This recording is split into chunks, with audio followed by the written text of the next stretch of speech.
নমস্কার, আমি Debraj Mukherjee and welcome back to my channel Variety Unfolded once again.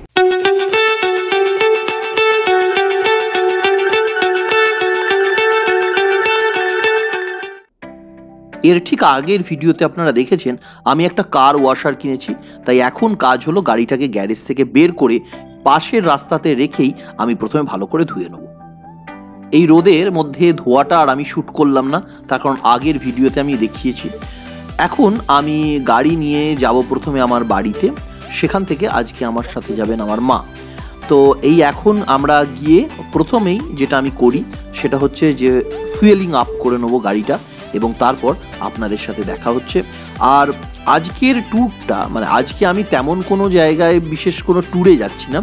আজকে মূলত আমি যাব কলকাতায় ভবানীপুরে আমার বোনের বাড়ি, এবং সেখানেই মাকে নিয়ে যাব। তো তাই ভাবলাম যে আপনাদের সাথে অনেক দিন দেখা হয় না, আর এখানে আমি আপনাদের কাছে একটু ক্ষমা প্রার্থী, ক্ষমা চেয়ে নেবো, তার কারণ অনেক দিন হয়ে গেল আমি কিন্তু ভিডিও দিতে পারিনি। তাই আজকে ভাবলাম বেড়ানোও হবে আর তার সাথে আপনাদের সাথে একটু গল্প করাও হবে, সেই জন্যই এই ভিডিওটি মূলত নিয়ে আসা। এবং আমার চ্যানেলে আমি বারবার যেটা আপনাদের বলি, যারা কিন্তু ড্রাইভ করতে ভালোবাসেন তাদের জন্যই এই চ্যানেলটা। তাই আজকেও থাকবে পুরোটাই ড্রাইভ ওরিয়েন্টেড। আমি এই দেখুন একটু আগে গেলেই পৌঁছে যাব জিটি রোডে। জিটি রোড থেকে ডান দিকে নিয়েই আমি পেট্রোল পাম্পে ফুয়েলিং আপ করব। আমার ভিডিও যারা রেগুলার দেখেন তারা জানেন যে এই পাম্প থেকেই আমি তেলটা মূলত ভরি। আমি এসে গেলাম এখন সামনেই জিটি রোড, যে রাস্তাটি দেখছেন এটা জিটি রোড, আর এই রাস্তা ক্রস করে সোজা গেলেই আমার বাড়ি। তাহলে আমি এখন ডান দিকে যাব এবং তেল ভরে নেবো, তারপরে বাড়িতে গিয়ে মাকে পিক আপ করবো।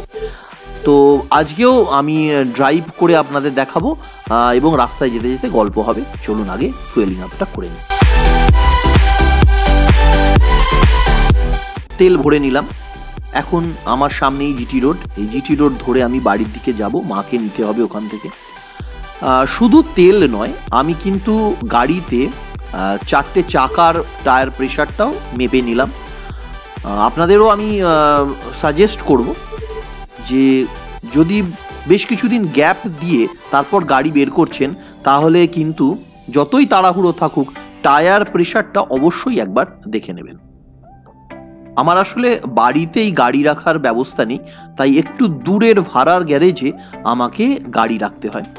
আর 2 মিনিট লাগবে আমার বাড়ি পৌঁছতে। এখান থেকে সোজা গিয়েই বাঁদিক নিলেই আমার বাড়ি। বাড়ির সামনে পৌঁছে মা যতক্ষণে রেডি হয়ে গাড়িতে উঠছে তার আগে আমি চেষ্টা করব যে আপনাদের একটা ঝলক দিয়ে দেওয়ার, মানে আমি গাড়িটা কেমনভাবে পরিষ্কার করলাম বা কতটা পরিষ্কার হলো সেটা একবার আপনাদের দেখাবো। এখানে বাঁ দিক চেপে গাড়িটা আগে আমি রাখি, তারপর নেমে আমি একবার আপনাদের দেখাবো। আফটার ওয়াশ এই হচ্ছে আমার গাড়ির লুক। আপনারাই দেখে বলুন কেমন লাগছে। মা এসে গেছেন, মাকে গাড়িতে তুলে নিই, তারপর আপনাদের সাথে কথা হচ্ছে। অল সেট, চলুন এবার এগোনো যাক। এখন সোজা যাব, গিয়ে জিটি রোডে পড়ব। আমার বিগত ভিডিওগুলোতে এই রাস্তাও কিন্তু আমি বেশ কয়েকবার দেখিয়েছি, তাই আশা করি যারা রেগুলার দেখেন তারা বুঝতেই পারছেন আমি কিভাবে গিয়ে দিল্লি রোড ধরবো এবং তারপর কলকাতা যাব। সেই রাস্তাটা তো আপনারা জানেন। তো এই হচ্ছে মোটামুটি, চলুন যেতে যেতেই কথা হবে। আমি জিটি রোডে এসে পৌঁছে গেলাম, এখান থেকে ডান দিক নেবো এবং তারপর সোজা দিল্লি রোডের দিকে।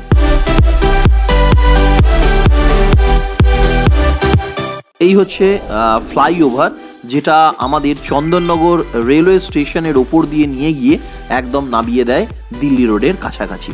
তো চলুন এগোনো যাক এবং আপনাদের কিছুটা এইখানকার নৈসর্গিক সৌন্দর্য উপভোগ করাই।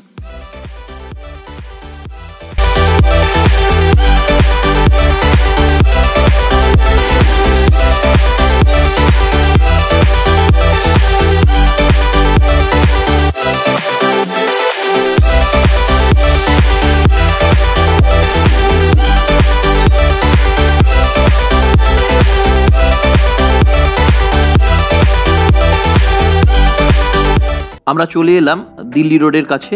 এই দিল্লি রোডে উঠছি এবং এই মোড়টির নাম শ্বেতপুরের মোড়। দিল্লি রোডে উঠলাম এবং এখান থেকে সোজা এগিয়ে যাব কলকাতার দিকে, অর্থাৎ ডানকুনির দিকে।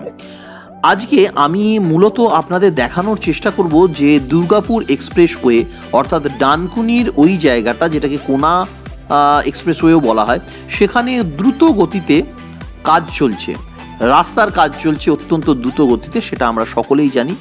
এখন ওইখানে কেমন যানজট হচ্ছে এবং রাস্তার কাজ কত দূর এগোলো, সেটা আজকে আমি চেষ্টা করব আপনাদের কাছে তুলে ধরার।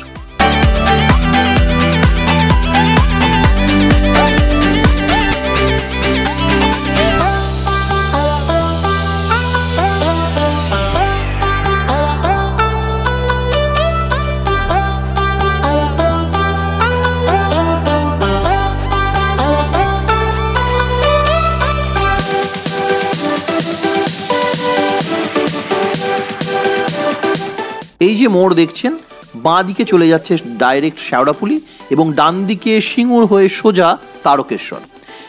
এইখানে আমি একটা কথা আপনাদের বলবো, এই রাস্তাটিতে একটু লক্ষ্য করুন, একটু আগে গেলেই দেখতে পাবেন যে অপর দিক থেকেও কিন্তু গাড়ি আসছে, অর্থাৎ এই রাস্তাটা এই জায়গায় কিন্তু টু ওয়ে। মানে যারা নতুন আসেন, যারা এই রাস্তায় খুব একটা গাড়ি চালাতে অভ্যস্ত নয়, তাদের জন্যই আমি মেনলি বলছি যে এইখানটা শেওড়াফুলির মোড়টা ক্রস করার পরেই কিন্তু একটু কশাসলি গাড়িটা ড্রাইভ করতে হবে। তার কারণ আপনার এই জায়গাটায় অপোজিট লেনে, পাশের লেনে রাস্তার কাজ চলায় এখানটা কিন্তু টু ওয়ে হয়ে রয়েছে, এবং এটাও আমি আপনাদের দেখাবো কোন জায়গায় গিয়ে টু ওয়ে আবার সিঙ্গেল লেন হয়ে গেল। দেখুন, একটু যদি লক্ষ্য রাখেন, আর একটু এগোনোর পর আমি সামনেই আপনারা দেখতে পাবেন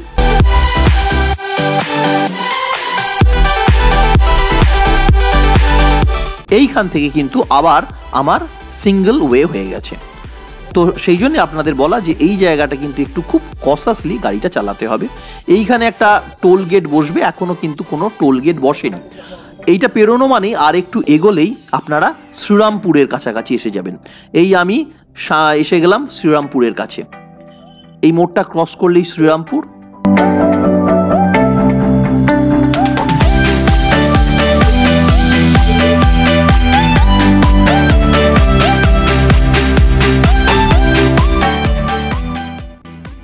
এখানে বাঁ হাতে মুকেশ হুন্ডাইয়ের শোরুম রয়েছে, এই যে। আর এবার আরেকটু এগিয়ে গেলেই আমরা পৌঁছে যাবো রিষড়া।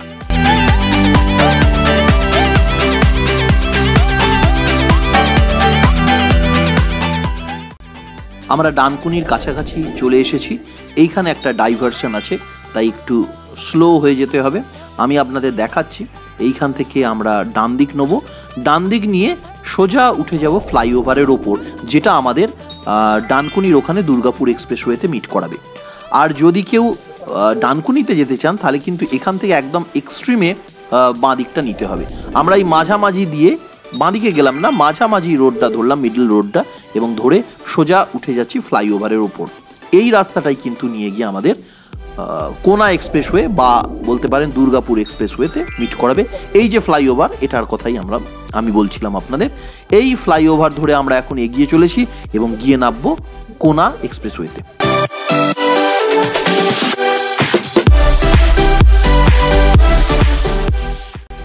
দাঁড়িয়ে পড়লাম সিগনালে এবং এখান থেকেই আমরা সোজা উঠে যাব কোনা এক্সপ্রেসওয়েতে। চলুন, আমি আপনাদের সাথে, আমিও দেখব, বেশ কিছুদিন আসিনি আমি এখানে, যে এখানে রাস্তার কন্ডিশন কিরাম। ক্যামেরায় কতটা বোঝা যাবে জানি না, আপনারা ভালো করে লক্ষ্য করলে দেখতে পাবেন ডান পাশটায় মাটি পাইল আপ করে রাখা রয়েছে, এবং এখন কিন্তু এই জায়গাটায় ভালো রকম যানজট হচ্ছে, বিশেষ করে সন্ধ্যের দিকে। 8টার পর এখানে ভালো রকমের যানজট হচ্ছে, সেই ইনফরমেশনটা আপনাদের দিলাম।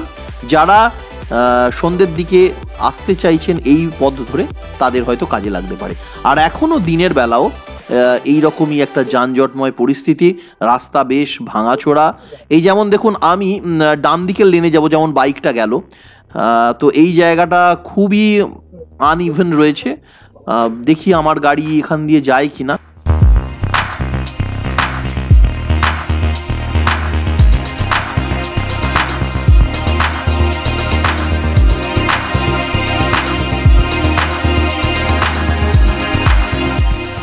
আমি যেটা বুঝলাম যে ডানকুনির ওই মোড় থেকে সামনে যে রাস্তাটা বাইফার্কেটেড হচ্ছে, একটা চলে যাচ্ছে বেলঘড়ি এক্সপ্রেসওয়ের দিকে, আর একটা চলে যাচ্ছে দ্বিতীয় হুগলি সেতুর দিকে। এই অবধি রাস্তার কন্ডিশন কিন্তু এখন খারাপ, এবং এই যে জায়গাটায় আমি এই প্যাচটায় আমি এখন ড্রাইভ করছি, এখানেও কিন্তু রাস্তা খারাপ। বাঁ দিকে চলে গেল বেলঘড়ি এক্সপ্রেসওয়ে, আমরা সোজা ডান দিক ধরলাম এবং বুঝতেই পারছেন কলকাতার দিকে এগিয়ে চলেছি।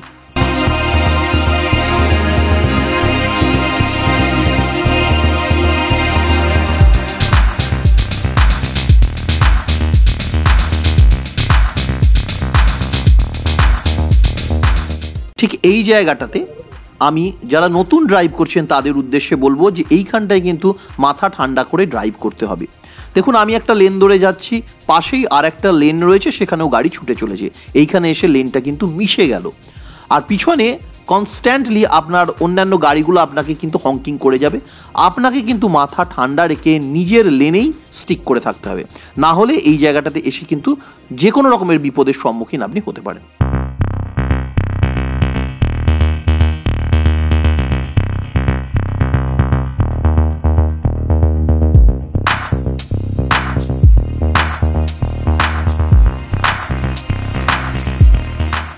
আমাদের সামনেই এখন সলবের মোড়, আর একটু এগোলে আপনারা বুঝতে পারবেন যে একটা ফ্লাইওভার রয়েছে।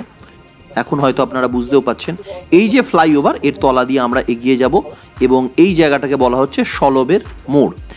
এইখান থেকে একটু কশাস হতে হবে, তখন আমার অনেকবার এই ভুলটা হয়ে গেছে।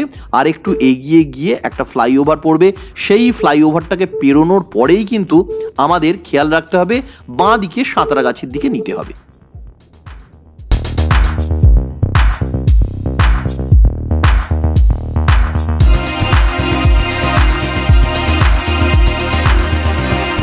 আমরা এখন ব্রিজ থেকে নামছি। আপনাকে খেয়াল রাখতে হবে ব্রিজ থেকে নামার পরেই প্রায় আপনাকে বাঁদিকে নিতে হবে। এই বাঁদিকটা যদি আপনি মিস করেন তাহলে একদম সোজা চলে যাচ্ছে রাস্তা কোলাঘাট, এবং আপনাকে সোজা অনেকটাই এগিয়ে যেতে হবে, তারপর ইউ টার্ন নিয়ে আপনাকে আবার ফিরে আসতে হবে। এইখানটা লক্ষ্য রাখুন, এখানে মার্ক করা আছে কলকাতা বলে, সাঁতরাগাছি বলে বাঁদিক।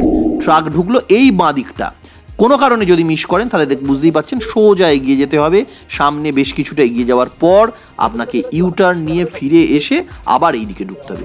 সেই জন্যই আমি, যারা এই পথে নতুন তাদের জন্যই আমি একটু বলে দিলাম, এখন সোজা আমরা সাঁতরাগাছির দিকে।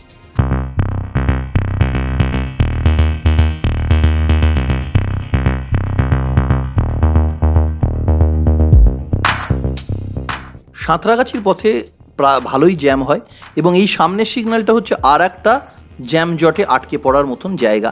এখানে 3-4টে লেন আছে, চেষ্টা করুন একদম এক্সট্রিম লেফটের যে লেনটা আমি নিয়েছি সেটা নেওয়ার, কারণ এই লেনে সচরাচর ট্রাক ঢোকে না। যেমন দেখতে পাচ্ছেন আমিও কিন্তু বেরিয়ে গেলাম।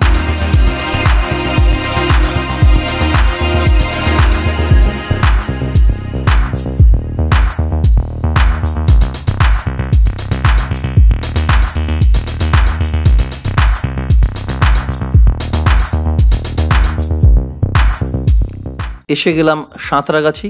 সাঁতরাগাছি আসবো আর সিগনালে দাঁড়াতে হবে না এমনটা তো হয়ই না। চলুন কতক্ষণ পরে আবার ছাড়া পাই দেখা যাক। চট করে ছাড়া পেয়ে গেছি।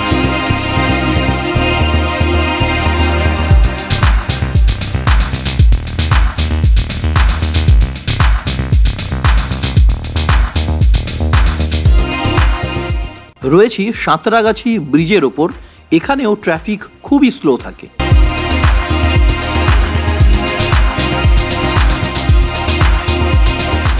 এসে গেছি নবান্নের কাছে, বাঁদিকে নবান্ন বিল্ডিং, আর একটু এগোলেই দ্বিতীয় হুগলি ব্রিজ।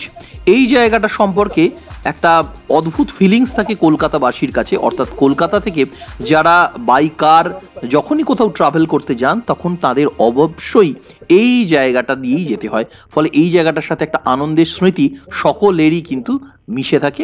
আমরা এসে গেছি টোল ট্যাক্সের সামনে, এবং এখানে আমার টোল পেমেন্টও হয়ে গেল। চলুন এখন সোজা দ্বিতীয় হুগলি ব্রিজ। ব্রিজের ওপর কাজ চলছে, তাই 2-3টে লেন করে দেওয়া হয়েছে, এবং সারা বছরের মতন এখনও কিন্তু এখানে স্পিড লিমিট 40। ব্রিজ থেকে নেবেই অসংখ্য রাস্তা এদিক ওদিক হয়ে কলকাতায় প্রবেশ করছে। আমি এই রাস্তাটা ধরে সোজা এগিয়ে যাব কলকাতার দিকে।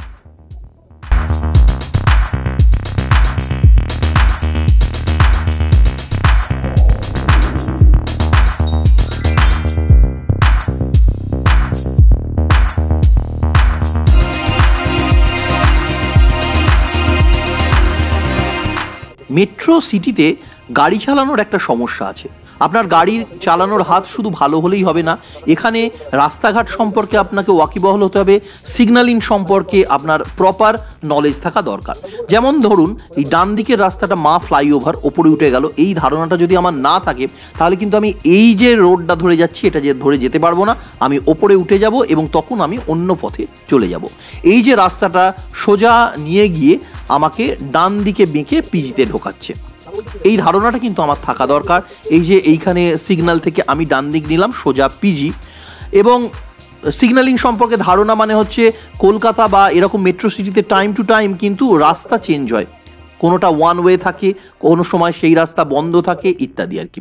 আমরা এখন চলেছি পিজির সামনে দিয়ে, এই হচ্ছে ডান দিকে পিজির বিল্ডিং, এবং আপনারা ডান দিকে লক্ষ্য করলে বুঝতে পারবেন একের পর এক আমরা পিজির গেটগুলো পেরিয়ে চললাম। সিগন্যালটা ক্রস করার পরেই ডান দিকে লক্ষ্য রাখুন একতলা বিল্ডিং, বলবন্ত সিং ধাবা, এখানকার একটি প্রসিদ্ধ ফুড জয়েন্ট। ভবানীপুর এসে গেছি, বাঁ দিকে হরিশ মুখার্জি পার্ক। হরিশ মুখার্জি পার্ক শেষ হলো, বাঁ দিকে দোতলা বিল্ডিংটাই হচ্ছে বিখ্যাত মিত্র ইনস্টিটিউট। এবার এই যে সামনে সিগন্যাল, এই মিত্র ইনস্টিটিউটের সামনে থেকে সিগন্যালটা পেরিয়েই আমাকে খুঁজতে হবে একটি পার্কিং। ডান দিকে হলুদ গাড়িটার সামনে আমি প্যারালাল পার্কিং করব। এই চত্বরে পার্কিং পাওয়া খুবই সমস্যা, যাক আমি এইখানে পার্কিংটা পেয়েছি। এই প্যারালাল পার্কিংয়ে আমি গাড়িটাকে ঢোকাবো এবং এই জায়গায় আমি অলমোস্ট ঢুকিয়ে ফেলেছি গাড়িটাকে, আপনারা হয়তো বুঝতে পারছেন। আমি গাড়িটাকে পার্ক করে একদম সাইজে পার্ক করে গাড়ি থেকে নেমে আপনাদের দেখাবো যে আমার পার্কিংটা কেমন হলো। অলমোস্ট ডান, পার্ক করে দিয়েছি, দেখে জানাবেন কেমন হয়েছে, কি ভুল ত্রুটি হলো অবশ্যই জানাবেন। গাড়ির পিছন দিকে যথেষ্ট জায়গাও ছেড়ে রেখেছি। আমরা আমাদের ভিডিওর একেবারে শেষ প্রান্তে চলে এসেছি, এবার বিদায় নেওয়ার পালা। ভিডিওটি কেমন লাগছে সেটা আমাকে নিশ্চয়ই কমেন্ট সেকশনে কমেন্ট করে জানান। নিচে ডেসক্রিপশন বক্সে আমার একটা গুগল ফর্ম রয়েছে, সেই ফর্মটা ফিল আপ করে আপনাদের আমার ভিডিও সম্পর্কে অভিমত দয়া করে জানাবেন। সাবস্ক্রাইব যদি না করে থাকেন অবশ্যই চ্যানেলটি সাবস্ক্রাইব করে রাখুন, আর ভালো লাগলে শেয়ার করুন। আমি খুব তাড়াতাড়ি ফিরে আসবো নতুন আরেকটি ভিডিও নিয়ে। ততদিন পর্যন্ত সকলে সুস্থ থাকুন, ভালো থাকুন, নমস্কার।